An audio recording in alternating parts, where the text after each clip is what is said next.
é de César, capítulos 5 a 7 do Evangelho segundo o Espiritismo.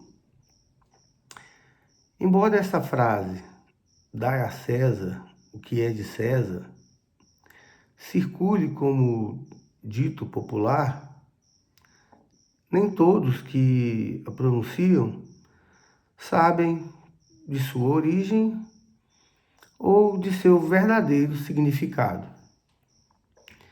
Tal afirmação está contida nos relatos de Mateus, capítulo 22, versículos 15 a 22, e Marcos, capítulo 12, versículos 13 a 17. Estes relatos nos contam que os fariseus, juntamente com os herodianos, que eram um grupo muito mais político do que religioso, apoiadores de Herodes, eles se relacionavam com os fariseus, muito mais por conveniência, por interesse, do que por verdadeiros ideais. E era sabido que os fariseus abominavam ter que pagar o tributo, o imposto aos romanos. E já existia ali um numeroso partido se fundando contra a cobrança do imposto. Então, tal pagamento constituía, entre eles, grande motivo de irritação. Então, após combinarem entre si, fariseus e herodianos, foram até a presença de Jesus e, de forma sorrateira, após tecerem alguns elogios à pessoa de Jesus, lhe perguntaram: Mestre, diz-nos, pois, qual a tua opinião sobre isso? É-nos permitido pagar ou deixar de pagar a César o tributo? Então, tal pergunta feita a Jesus, ela não tem nenhum senso, porque já havia nessa pergunta formulada pelos fariseus uma espécie de armadilha, pois, conforme a resposta, eles iriam expor Jesus ou contra a autoridade romana, a quem o tributo tinha destino, ou aos judeus, que já divergiam de suas palavras e de seus ensinamentos. No entanto, Jesus, com toda a sua divina sabedoria, e já conhecendo também os fariseus, ele percebe imediatamente a malícia daquela pergunta e, com extrema inteligência, contorna aquela dificuldade, dando-lhes uma grande lição de justiça, dizendo-lhes: Hipócritas, por que me testais?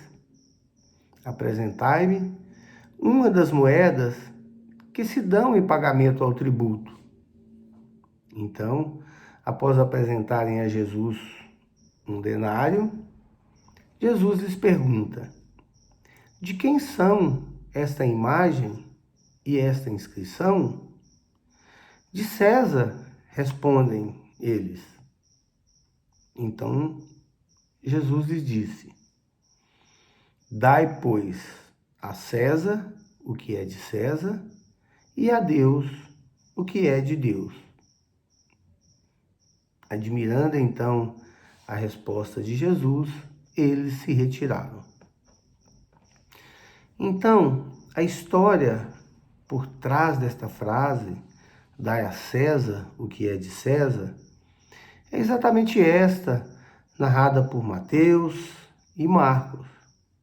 no entanto, com a sabedoria da resposta dada por Jesus, quando acrescenta "e a Deus o que é de Deus", o assunto acaba tomando uma outra proporção e nos traz grandes ensinamentos e alerta. Quando Kardec, no item 7, comenta essa passagem, ele nos esclarece que nós não devemos entender esta sentença de forma restrita ou até mesmo absoluta, exatamente porque ela é muito mais abrangente do que parece. Como em todos os ensinamentos, Jesus sempre estabelecia um princípio geral e resumia de forma prática e usual, conforme aquela situação. Esse princípio, então, nos alerta que nós devemos proceder para com os outros como queria que os outros procedam para conosco. Nesta resposta, Jesus condena qualquer tipo de prejuízo material ou moral que alguém possa causar a outrem. Por isso, a cada um deve ser dado o que lhe é devido. Este ensinamento, ele prescreve o respeito aos direitos de cada um, como cada um deseja que se respeitem os seus. Aqui, a abrangência deste princípio atinge as questões de legalidade, de moralidade e também questões espirituais. Quando se refere "dai a César o que é de César", ao pé da letra, por exemplo, estamos no campo da legalidade, pois é dever de todo cidadão pagar os impostos. E naquela época também era assim. Agora, se os governantes não utilizam esse imposto, esse tributo, da forma correta, em favor do povo, que eles arquem, então, com as consequências de seus atos. Quando estamos aqui na Terra, todos nós contraímos deveres, obrigações, não só questões relacionadas à autoridade, à legalidade, mas, sobretudo, principalmente, questões de caráter moral para com a nossa família, a sociedade e os indivíduos de uma forma geral. Mesmo que o outro não cumpra a sua obrigação, não podemos deixar de cumprir a nossa.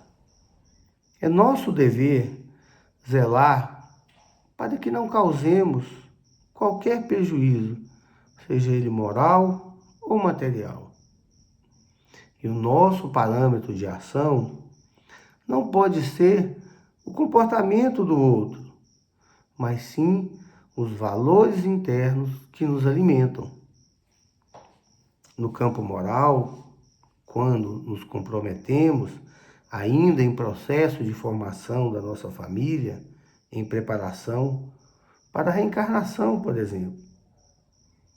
E se aqui estamos, em meio familiar, temos o dever moral de cuidar de nossos filhos, nossos irmãos consanguíneos, nossos pais, esposa, marido. Não podemos negar a eles aquilo que nos comprometemos ainda no plano espiritual, onde imploramos nova oportunidade de reajuste pelo convívio aqui na Terra. E na questão legal, também temos muitas obrigações para com nossos familiares. Então, com a resposta dada por Jesus, ele nos ensina que devemos respeitar todos os indivíduos, todas as instituições. Se todos têm o direito ao respeito, devemos sim respeitá-los da mesma forma que queremos ser respeitados. Pois a partir do respeito, nos permitimos maior ampliação na criação de valores espirituais, pois sem o respeito, dificilmente outro sentimento mais nobre nós poderemos desenvolver. Devemos, portanto, reivindicar nossos direitos na mesma proporção que devemos cumprir os nossos deveres, pois assim estaremos garantindo a igualdade perante os outros. Se assim agimos com todas as pessoas, parentes, amigos, inimigos, governantes, nós estaremos exercitando o amor ao próximo, de forma que um dia a Terra será um lugar onde poderemos viver em crescimento profundo e constante, pela mútua ajuda que todos nós nos daremos. Vamos então, meus irmãos, dar a César o que é de César e a Deus o que é de Deus, pois direito não é aquilo que alguém possa lhe dar, mas aquilo que ninguém pode tirar de você.